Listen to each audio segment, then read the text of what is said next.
Olá, seja bem-vindo a mais um episódio dessa série A Vida e Ensinamentos dos Profetas, onde nós vamos falar, na verdade eu vou fazer a leitura aqui de um resumo da vida de cada um dos profetas dessa dispensação, começando por Joseph Smith. Já passamos por cinco profetas, e hoje vamos para o sexto dessa série, que é o profeta Joseph F. Smith. Então vamos aprender um pouquinho sobre ele. Vamos poder tirar muitas lições aqui. Esse é um episódio que eu não faço comentado, então eu faço apenas a leitura do resumo da vida desse profeta, e nós então podemos, cada um de nós, tirar nossas próprias lições e aprender por meio desses grandes homens que deixaram grandes ensinamentos e um legado para cada um de nós, tá bom? Se essa é a sua primeira vez aqui, eu convido você a ouvir ou assistir outros episódios do Caminho do Discipulado. Nós temos uma série que se chama O Livro de Mórmon Comentado, onde nós iniciamos lá na introdução do Livro de Mórmon e nós viemos então cobrindo cada capítulo, e a nossa ideia é chegar até o final lá em Moroni 10. Muito obrigado a todos que já têm acompanhado o Caminho do Discipulado. Estamos no Facebook, no Instagram, no Telegram, no YouTube e no Spotify. Convido você a compartilhar com seus amigos, com seus familiares, nos grupos do Facebook, no WhatsApp, e espero que você possa ter uma boa experiência agora, enquanto vamos aprender um pouco mais sobre a vida e ministério de Joseph F. Smith. Meu nome é André, eu sou um apaixonado pelas escrituras, sou formando em teologia e estou amando participar desse projeto de ajudar a levar mais conhecimento das escrituras, a compartilhar alguns aprendizados, e tem sido uma experiência maravilhosa. Agradeço a todos que têm acompanhado o canal Caminho do Discipulado, que têm comentado, se inscrito no canal, participado ativamente. Muito, muito obrigado. Vamos agora então iniciar falando sobre Joseph F. Smith.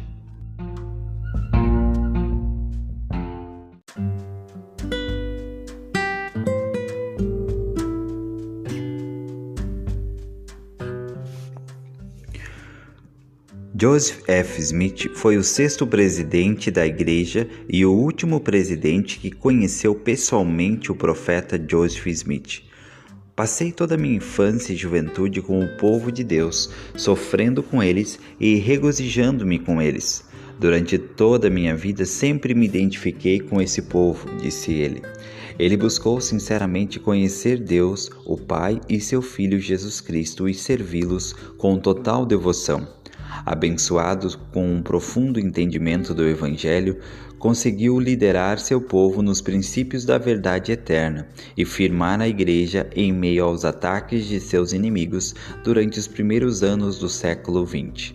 Ele desejou ser um pacificador, um pregador da retidão, e vigorosamente ensinou obediência, testemunhando por experiência própria que todo aquele que obedece aos sussurros do Espírito recebe um conhecimento mais claro, amplo, direto e seguro das verdades de Deus do que qualquer outra pessoa.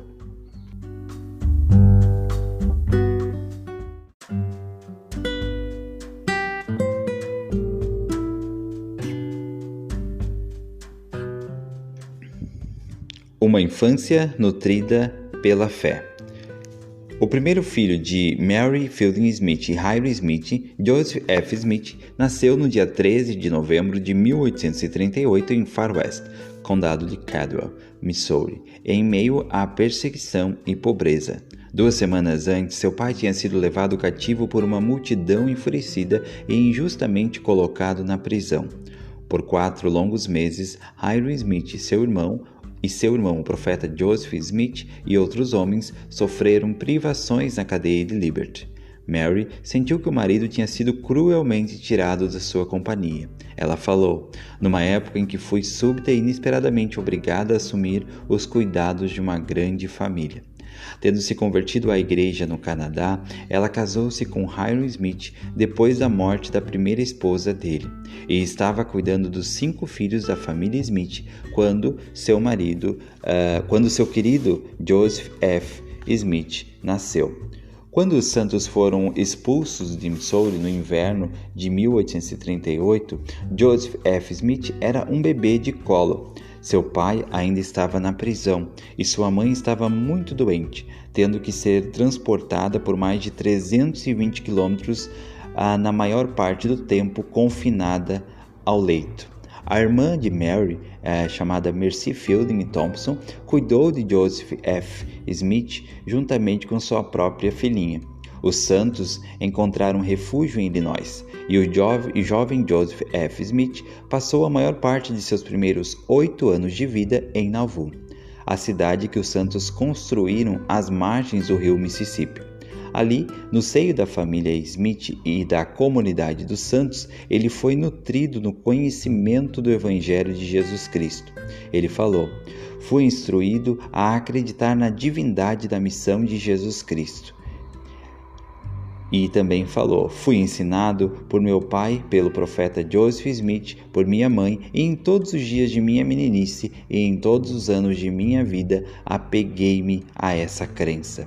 O pai de Joseph F. Smith, Hiram, ajudara o profeta Joseph a levar adiante a obra da restauração, desde a organização da igreja, e mesmo antes disso, na época em que Joseph traduzia o livro de Mórmon.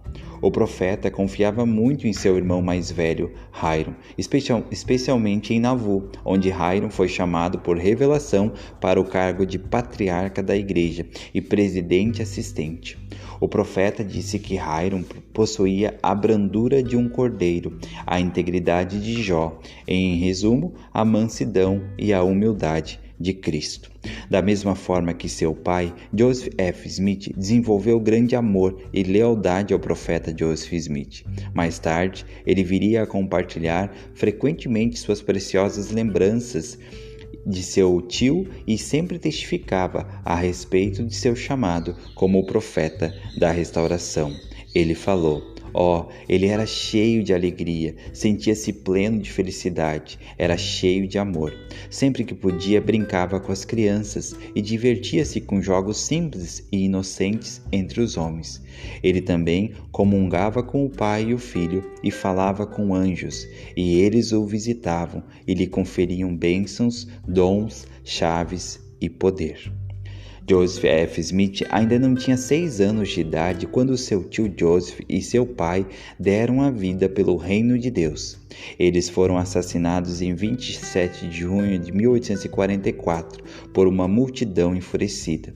Nauvoo sempre lhe fez recordar sagradas lembranças do passado, ao mesmo tempo queridas e terríveis, por causa do sagrado local de repouso dos restos mortais de seu pai e das terríveis cenas das quais ele se recordava, que na época fizeram as pessoas honestas do mundo sentirem tristeza e horror e encherem o coração de 10.000 pessoas de dor e sofrimento.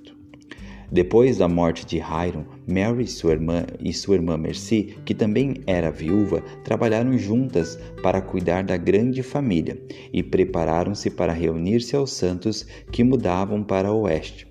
Joseph F. Smith relembra de que sua preparação foi interrompida no outono de 1846, quando multidões ameaçadoras compeliram-no a embarcar em uma balsa sem cobertura e atravessar o rio Mississippi para o estado de Iowa, onde acampamos sob as árvores e ouvimos a cidade ser bombardeada. Tínhamos deixado nossa casa confortável com todos os móveis, bem como todas as nossas posses terrenas, sem esperança de chegarmos um dia a reavê-las. Sua mãe consolou repetidas vezes os filhos, dizendo: "O Senhor abrirá o caminho. O Senhor abrirá o caminho." E a força de sua convicção fortaleceu-lhes a própria fé. Não estávamos muito longe quando ouvimos os tiros de canhão do outro lado do rio, relembra o presidente Smith. Mas senti em minha mente a certeza, tanto quanto uma criança era capaz de sentir, que tudo estava bem e de que o Senhor estava nos dirigindo e guiando, tal como sinto atualmente. Enquanto Joseph Smith viajava para o oeste com a família, ele viu sua mãe enfrentar cada um de seus problemas com muita fé. Quando o capitão de sua companhia rudemente insistiu que a viúva seria um estorvo para o restante da companhia, ela o fez saber que faria sua parte e cuidaria de si mesma e até entraria no vale antes dele. E foi exatamente o que ela fez, sendo responsável pelos animais da família. Joseph F. Smith sabia muito bem da importância dos preciosos bois da família. Por isso, nunca se esqueceu da ocasião em que, por meio de oração fervorosa, sua mãe encontrou uma parelha perdida. Mais tarde, relembra ele, ela orou por uma parelha de bois que tinha caído como se tivessem sido envenenados, pedindo que se erguessem e seguissem adiante. Para o assombro de todos os que testemunharam o fato, os bois se ergueram e seguiram adiante. Joseph F. Smith conduziu uma das parelhas de bois da família para dentro do Vale do Lago Salgado, no dia 23 de setembro de 1848. Ele tinha 9 anos de idade. A família Smith estabeleceu-se num pedaço de terra ao sul de Salt Lake, onde o jovem Joseph F. Smith trabalhou. Ele relembra: trabalhei conduzindo bois, recolhendo gado, arando e irrigando a terra, fazendo a colheita com a ceifeira e a segadeira, carregando lenha, trilhando cereais, joirando o trigo e fazendo serviços gerais. A família vivia em uma cabana simples. Como o presidente Smith comentou mais tarde, não estávamos em situação pior do que milhares de outras pessoas. Havia algumas pessoas que viviam em condições bem piores do que as nossas. Ele aprendeu a trabalhar arduamente e a cumprir seus deveres, a viver sem luxos, louvar a Deus e pagar o dízimo de tudo o que a família plantava. Joseph F. Smith sempre se lembrou com carinho do trabalho e sacrifício de sua mãe, bem como seu incomparável amor e fé. Ele ficou inconsolável quando, depois de 2 meses de doença, ela faleceu aos 51 anos de idade. Depois da morte de minha mãe, seguiram-se 18 meses, de 21 de setembro de 1852 a abril de 1854, muito perigosos para mim, escreveu ele mais tarde a um amigo de infância. Ele falou: eu me sentia como um cometa ou um meteoro flamejante, sem atração ou gravidade para me equilibrar ou guiar dentro de limites razoáveis, sem pai nem mãe. Aos 13 anos de idade, relembra ele, mas não totalmente sem amigos. Sua tia, Mercy Thompson, a quem sempre amarei e de quem nunca me esquecerei, continuou a cuidar dele, e ele nunca se esqueceu da preocupação demonstrada por Brigham Young, Heber C. Kimball e George Albert Smith, que era o primo de seu pai. Joseph F. Smith declarou: aprendi a amar esses homens como tinha amado meu pai, por causa de sua integridade e amor à verdade.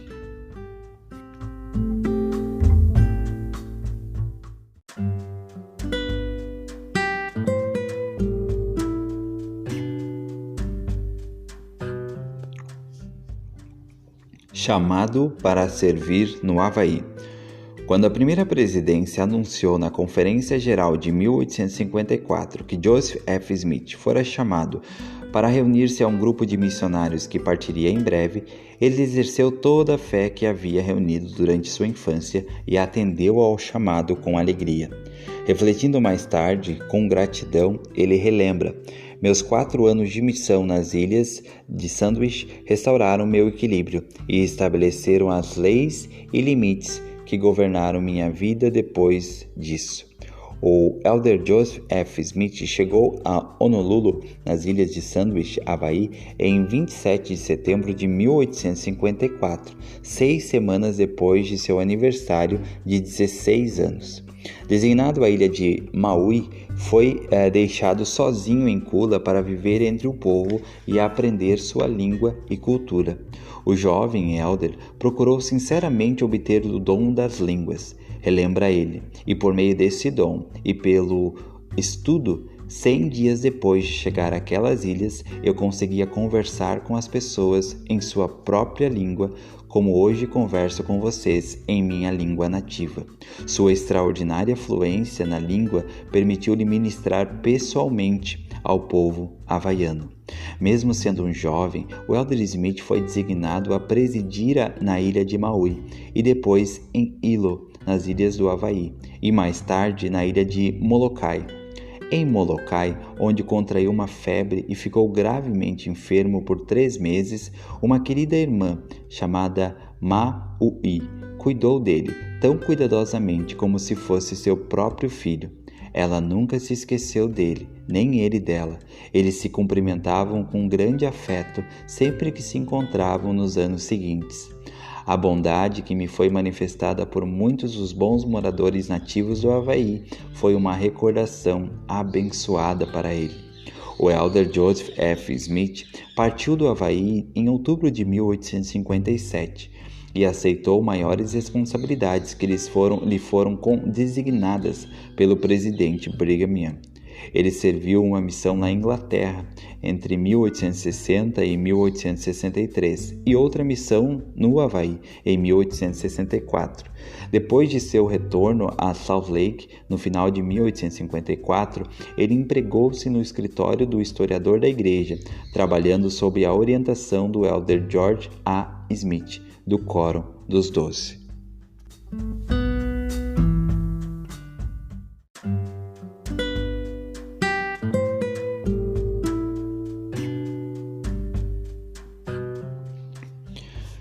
Serviço no Quórum dos 12 e na primeira presidência. Em 1866, sob a direção do presidente Young, o Joseph F. Smith, um jovem de 28 anos, foi ordenado apóstolo e chamado como conselheiro na primeira presidência. Ele honrava o presidente Brigham Young como o homem que fora erguido e sustentado pelo poder do Deus Todo-Poderoso para dar continuidade à missão do profeta Joseph e completar a obra que ele havia planejado em vida. Joseph F. Smith desejava do fundo da alma ajudar a levar adiante aquela grande e maravilhosa obra. Ele ensinou: vocês abraçaram o evangelho por si mesmos, então vão e cumpram todo o seu dever, não apenas metade ou parte dele, mas todo o seu dever. Essa era a forma de promover os interesses de Sião e o estabelecimento de sua causa na terra. Além de outras responsabilidades como membro do Quórum dos 12, ele serviu 2 períodos como presidente da missão europeia. Embora Joseph F. Smith tivesse frequentado a escola por apenas poucos anos, ele dominava um imenso vocabulário e aprendeu a falar com poder e persuasão. Em 24 de junho de 1866, ele falou no tabernáculo de Salt Lake e, como o Elder Wilford Woodruff do Quórum dos 12 relatou, falou nessa tarde por 1 hora e 15 minutos e o poder de Deus estava sobre ele, e ele manifestou o mesmo espírito que estava com seu tio Joseph Smith, o profeta, e seu pai, Hiram Smith. O Elder Joseph F. Smith tornou-se muito conhecido pela amplidão e vigor de seus sermões. Ele desejava ensinar de acordo com o Santo Espírito, para que todos os que o ouvissem pudessem compreender. Não é a linguagem ou a gramática perfeita, mas sim o Espírito que acompanha o orador que desperta a vida e a luz na alma, ensinou ele. Sempre procurei fazer com que meus ouvintes sentissem que eu e meus colegas éramos pacificadores e amantes da paz e da boa vontade, que nossa missão era salvar, não destruir, edificar e não derrubar, escreveu ele certa vez para um filho missionário. Desde a morte do presidente Brigham Young em 1877 até a época em que Joseph F. Smith foi apoiado como presidente da igreja em 1901, ele trabalhou continuamente para despertar a vida e luz na alma dos santos e estabelecer a paz, a boa vontade. Durante esses 24 anos, John Taylor, Wilford Woodruff e Lorenzo Snow serviram no cargo de presidente da igreja, e Joseph F. Smith foi chamado como conselheiro em cada sucessiva primeira presidência. Era uma época em que as crenças e práticas dos santos dos últimos dias eram amplamente mal compreendidas. Durante a década de 1880, os inimigos da igreja empenharam-se em duras batalhas legais contra a igreja e contra seus membros. Eles não querem que sejamos, tanto no sentido religioso quanto em outros aspectos, um povo separado e distinto do restante do mundo. Querem que nos identifiquemos e nos misturemos com o resto do mundo e que nos tornemos semelhantes a eles, atrapalhando dessa maneira os propósitos de Deus, explicou ele. Não obstante, o presidente Joseph F. Smith pediu aos membros da igreja que amassem e perdoassem seus inimigos. Ele falou: quando esquecemos o propósito de nosso chamado e nos afastamos do caminho do dever para revidar aos que nos ofendem, pagando o mal com o mal, perseguindo porque podemos ser perseguidos, esquecemos-nos do mandamento do Senhor e dos convênios que fizemos com Deus, de guardar seus mandamentos, ensinou ele. Ele lembrou aos desanimados santos que Deus lhes havia garantido que o destino da igreja era seguir adiante e para cima, até que os propósitos de Deus concernentes a esta grande obra dos últimos dias sejam consumados. Joseph F. Smith sentia muito afeto por aqueles a quem servia. Ele falou: quando sinto a manifestação de confiança e amor demonstrada pelos irmãos e irmãs que amo, isso toca-me profundamente o coração.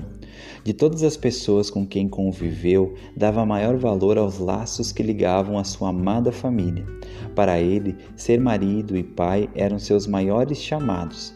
Ele gostava muito de ficar em casa, ensinar seus filhos, contar-lhes histórias, cantar, brincar e rir com eles. Quando estava cumprindo designações longe de casa, sentia muita saudade de seus entes queridos. No Havaí, em 1º de abril de 1885, ele escreveu em seu diário: há um vento forte soprando do leste, que num país de climas mais frio seria gélido e cruel. Estará o vento soprando gentilmente ou rigorosamente sobre meus entes queridos? Estarão eles aquecidos ou passando frio? Estarão passando fome ou não? Estarão em meio a amigos ou inimigos? Sofrendo ou tranquilos? Calma, fique tranquilo. Seu filho, Joseph Fielding Smith, relembrou os momentos preciosos que passou com o pai, conversando a respeito de princípios do Evangelho e recebendo instruções como só ele sabia dar. Desse modo, o alicerce de seu próprio conhecimento foi estabelecido na verdade, de modo que eu também posso dizer que sei que meu Redentor vive e que Joseph Smith foi e sempre será um profeta do Deus vivo, disse o filho do presidente Joseph F. Smith. Ele constantemente cuidava das necessidades físicas e espirituais de sua família e fazia sua presença ser sentida, quer estivesse em casa ou não. Em seus bilhetes, cartas e poemas, ele expressava seu eterno afeto por seus entes queridos. Minha querida companheira, escreveu ele para a mulher no dia do aniversário de 39 anos dela, eu a admiro, valorizo e sinto-me o mais próximo de você e a amo muito mais hoje do que há 20 anos. Toda hora, semana, mês e ano fortaleceram a nossa união e cada filho solidifica com um selo eterno. O presidente Joseph F. Smith tinha grande amor pelo templo e suas ordenanças, que possibilitavam a união eterna das famílias. Ele falou: quem além dos santos dos últimos dias tem a noção de que além da morte continuaremos a fazer parte de uma família organizada? No dia 6 de abril de 1853, aos 14 anos de idade, ele testemunhou a colocação da pedra angular do Templo de Salt Lake. E no dia 6 de abril de 1892, aos 53 anos de idade, ele proferiu a oração para a colocação da última pedra da construção do templo. No ano seguinte, no dia 6 de abril de 1893, o presidente Wilford Woodruff dedicou um magnífico edifício, o Quarto Templo de Utah. Falando na cerimônia de dedicação, o presidente Joseph F. Smith declarou: "Este é o 6º templo, incluindo os templos de Kirtland e Nauvoo, mas não é o fim." Como o presidente da igreja, ele dedicaria o terreno do templo de Carson, Canadá, em 27 de julho de 1913, e o terreno do templo de Lyon, Havaí, em 1º de junho de 1915.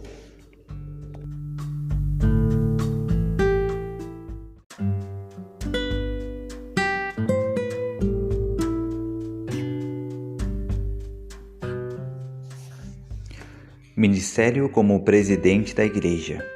No dia 17 de outubro de 1901, uma semana após a morte do presidente Lorenzo Snow, o Coro dos 12 Apóstolos ordenou e designou Joseph F. Smith como o 6º presidente da Igreja de Jesus Cristo dos Santos dos Últimos Dias.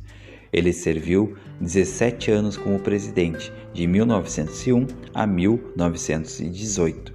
Em seu primeiro discurso aos santos como presidente da Igreja, declarou: "É nosso privilégio vivermos próximos do Senhor, se quisermos mais do que nunca, para que possamos desfrutar maior manifestação de seu Espírito do que jamais desfrutamos, e que possamos avançar mais rapidamente, crescer mais rapidamente no conhecimento da verdade e tornar-nos mais firmemente estabelecidos na fé.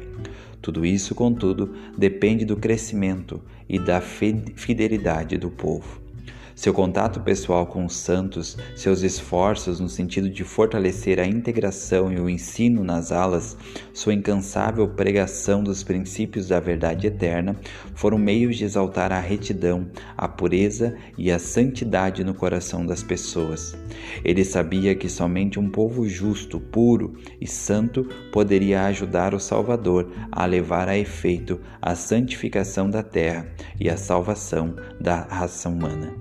O número de membros da igreja quase dobrou durante a administração do presidente Joseph F. Smith, passando de 278.645 em 1901 para 495.000 em 1918. Embora a maioria dos membros ainda morasse na parte oeste dos Estados Unidos, o presidente Joseph F. Smith tinha um forte vínculo com os membros de muitos outros países.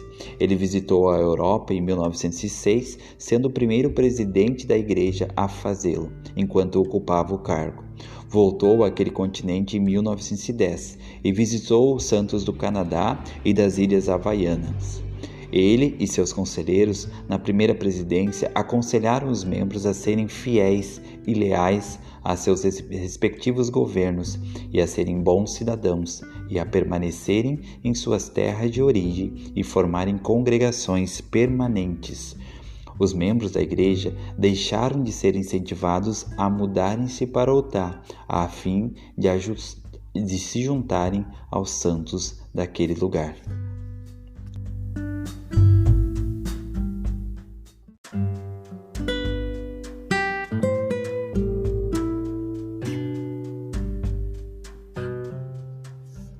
A primeira geração de santos havia se reunido em Sião, separando-se geograficamente do mundo, a fim de se desenvolver em união e força espiritual. O presidente Smith enfatizou para as gerações seguintes a importância de viverem pacificamente no mundo, embora mantendo o legado de união e força espiritual que se tornaram possíveis graças à ordem do sacerdócio e suas ordenanças. O presidente Joseph F. Smith falou e escreveu muito a respeito do incomparável poder do sacerdócio e esforçou-se para ajudar todos os membros a compreenderem seu significado. Na época em que Joseph F. Smith foi apoiado como presidente da igreja, a programação das reuniões, aulas e a eficácia dos coros do sacerdócio variavam de uma ala para outra, mas o presidente Smith anteviu o dia em que todo o conselho do sacerdócio da Igreja de Jesus Cristo dos Santos dos Últimos Dias compreenderá seu dever e assumirá sua própria responsabilidade, magnificará seu chamado e cumprirá seu papel na Igreja. Na Conferência Geral de abril de 1908, o presidente Smith anunciou que novos esforços estavam sendo efetuados para benefício e progresso daqueles que fazem parte dos vários quórums do sacerdócio. Ele preocupava-se particularmente com os quórums do sacerdócio arônico. Ele falou: devemos cuidar de nossos rapazes, que foram ordenados diáconos, mestres e sacerdotes na igreja. Nos anos seguintes, os bispos proporcionaram designações importantes aos jovens portadores do sacerdócio, muitas das quais ainda estão sendo utilizadas regularmente. Tanto os quórums do sacerdócio arônico quanto os do sacerdócio de Melquisedeque foram fortalecidos quando as reuniões regulares semanais foram firmemente estabelecidas em um comitê central da Igreja e que passou a publicar os cursos de estudo padronizados para os quórums. O presidente Smith deu grande ênfase ao ensino familiar. Ele falou: não conheço um dever que seja mais sagrado ou mais necessário se for realizado da maneira correta do que os deveres dos mestres que visitam a casa das pessoas, que oram com elas e que as admoestam a viver com virtude, honra, união, amor, fé e fidelidade à causa de Sião. Para fortalecer ainda mais as famílias da Igreja, em 1915, ele e seus conselheiros na primeira presidência criaram um programa de noites familiares semanais para a Igreja, instando os pais a utilizarem esse tempo para ensinar a palavra de Deus aos filhos. Esse também foi um período de progresso significativo nas organizações auxiliares. As juntas gerais da escola dominical, as organizações dos rapazes e moças e a primária começaram a publicar cursos padronizados de estudo. Essas lições, comentou o presidente Smith, estavam conduzindo os jovens membros a maior experiência e melhor compreensão dos princípios do Evangelho de Jesus Cristo. Para cuidar do programa de maior tempo livre para os jovens, o programa do escotismo foi adotado para os rapazes e um novo programa das abelhinhas foi desenvolvido para as moças. A Sociedade de Socorro, que desde 1902 havia incentivado as estacas a escrever lições para as irmãs, começou a publicar lições padronizadas em 1914 e mensagens especiais para as professoras visitantes em 1916. Essas inovações tornaram-se parte da nova revista e proporcionou melhor preparação para as mulheres da Sociedade de Socorro, para cuidar do bem-estar espiritual, mental e moral das mães e filhas de Sião. Para o presidente Joseph F. Smith, era vital que as auxiliares trabalhassem em harmonia com as autoridades do sacerdócio, ensinando o Evangelho e fortalecendo a integração dos membros. Desse modo, todos trabalhamos juntos, de modo vigoroso e duradouro, para o estabelecimento da Igreja, disse ele. Um dos maiores problemas que Joseph F. Smith teve que enfrentar foram as ideias errôneas e as perseguições contra a Igreja. No entanto, ele declarou que o trabalho dos inimigos foi o meio, indiretamente, de levar adiante o trabalho no mundo. Eles chamaram a atenção do mundo para nós, e é isso que nós queríamos. Queremos que o mundo nos conheça, queremos que aprendam nossa doutrina, que compreendam nossa fé, nossos propósitos e a organização da Igreja de Jesus Cristo, dos Santos dos Últimos Dias.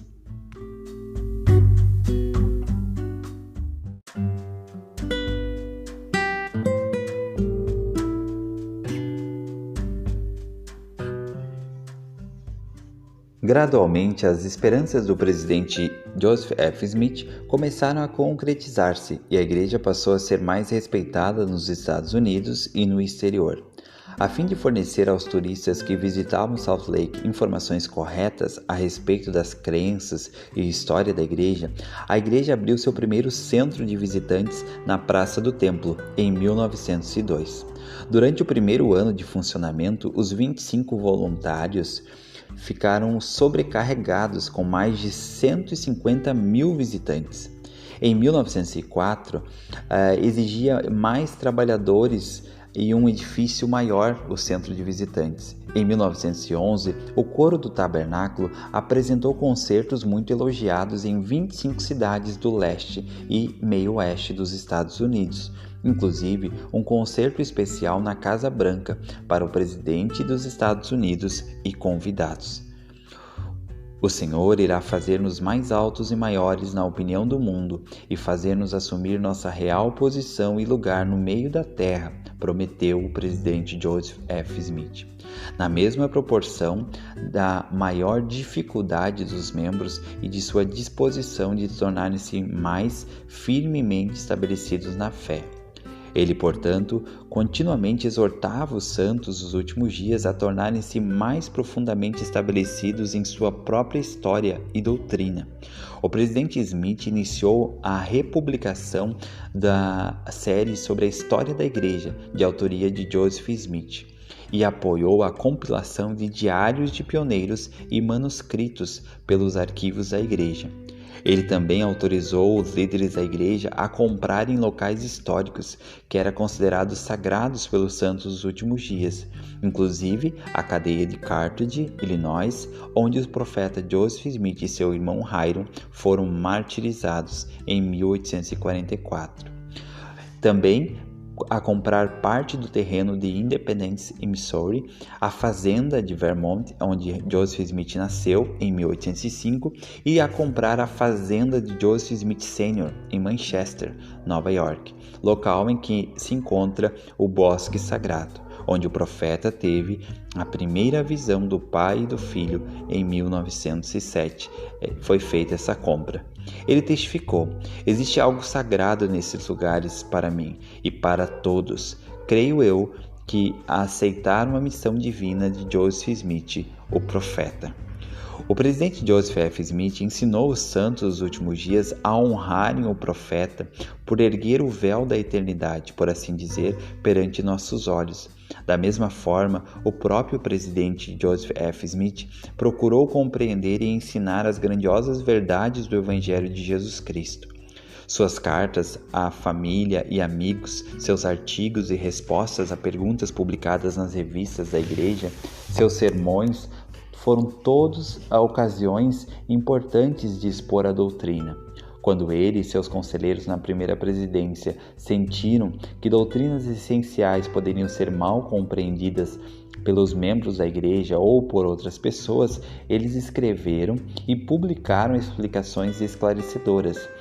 Por exemplo, A Origem do Homem, em 1909, e O Pai e o Filho, explanação doutrinária da primeira presidência dos 12, que foi publicado em 1916. Esses documentos se tornaram importantes ferramentas para o ensino dos santos dos últimos dias sobre a verdadeira natureza de nosso relacionamento com o Pai Celestial e Jesus Cristo.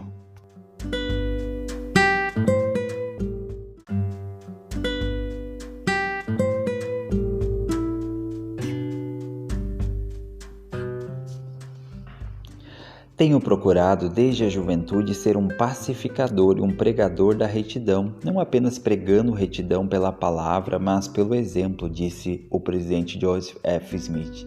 Desde os 15 anos de idade até seu falecimento aos 80 anos de idade, ele fez centenas de discursos a respeito do Evangelho para ajudar os santos a compreender e viver os ensinamentos de Jesus Cristo. Falando a respeito de sua capacidade de instruir, Charles Newbold declarou: como pregador da retidão, quem pode comparar-se a ele? Ele foi o maior que já vi, forte, vigoroso, claro, capaz de prender o interesse. Era maravilhoso como as palavras de verdade viva e testemunho vigoroso fluíam de sua boca. Joseph F. Smith regozijava-se quando os membros da igreja atendiam às suas demonstrações e exortações como profeta de Deus. A disposição dos santos de seguir adiante em retidão, pureza e santidade foi da maior importância para ele. Ele mostrou o caminho com sua própria humildade e capacidade de ser ensinado. Ele falou: "Sou apenas uma criança, estou apenas aprendendo." Disse isso em 1916. Espero sinceramente que eu aprenda pouco a pouco, dia a dia, mês a mês, ano a ano, para que venha uma época em que tenha aprendido realmente a verdade e a conheça como Deus a conhece e seja salvo e exaltado em sua presença. Sempre respeitado por seu destemor e convicção, ele foi especialmente reverenciado por sua compaixão. A senhora Coleca, uma de suas queridas amigas havaianas, elogiou-o como servo do Deus Altíssimo, o homem de coração aberto e cheio de amor.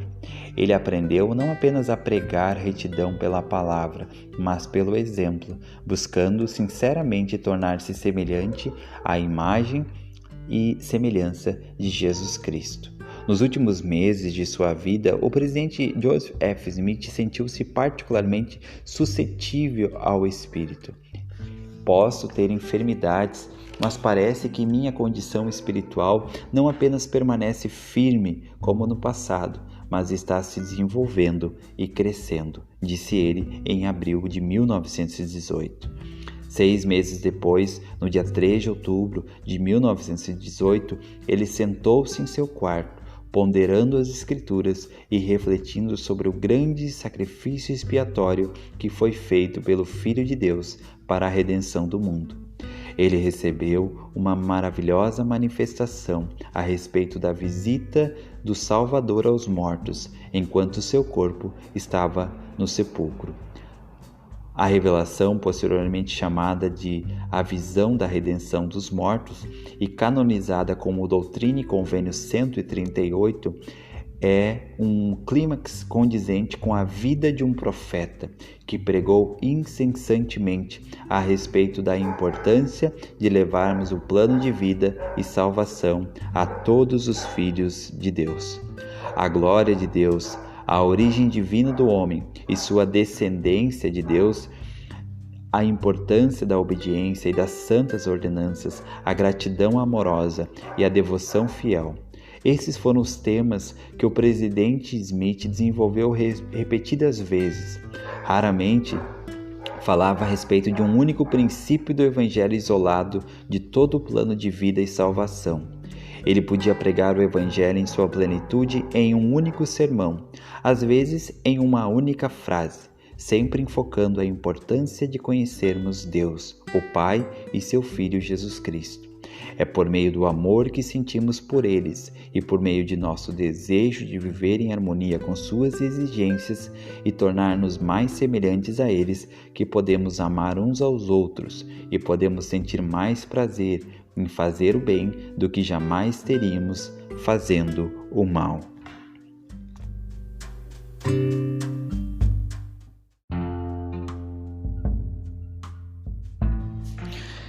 E chegamos ao final desse episódio sobre a vida e ministério do presidente Joseph F. Smith. Espero que tenha sido uma boa experiência para você. Eu pude aprender coisas muito importantes com esse grande homem, esse grande profeta de Deus, e tenho certeza que pode ter sido válido para você de alguma forma, pode ter ajudado você de alguma forma com algum ensinamento, alguma inspiração ou alguma lembrança de algo que talvez você já sabia e que agora foi relembrado a fazer para melhorar o seu caminho do discipulado. Muito obrigado por ter acompanhado mais esse episódio. Vamos ter mais episódios dessa série sobre a vida e ministério dos profetas, até chegarmos ao nosso profeta atual. Então temos muita coisa boa ainda para aprender juntos, para ouvirmos juntos aqui dessa série sobre a vida e ministério dos profetas.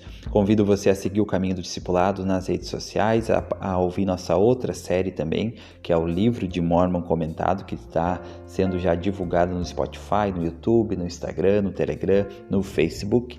E convido você a compartilhar também o nosso conteúdo com seus amigos, com seus familiares, tá ok?